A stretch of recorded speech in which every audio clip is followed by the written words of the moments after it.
Tonight, Delta Airlines is still struggling to recover from that global IT outage last week. And it's so bad, the Department of Transportation is now investigating why it's taking the airline so long to get back on track.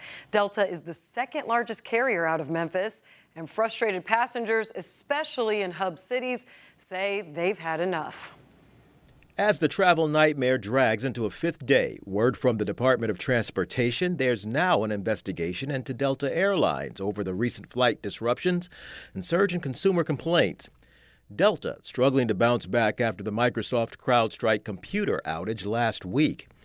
Despite other airlines getting back on track, Delta again today had to cancel hundreds of flights after canceling around 1,100 flights yesterday and more than 5,000 since Friday, according to flight tracking site FlightWare. Some travelers stranded, many frustrated.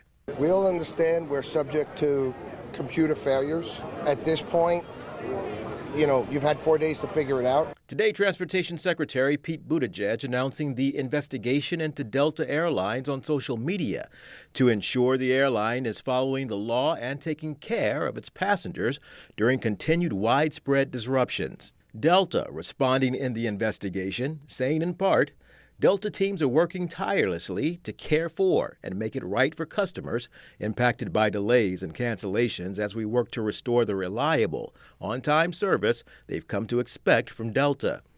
I think there's one flight on Thursday, and it's like over $2,000 or something ridiculous. The outage happening on a weekend Delta says was their busiest of the summer, where booked loads exceeded 90%.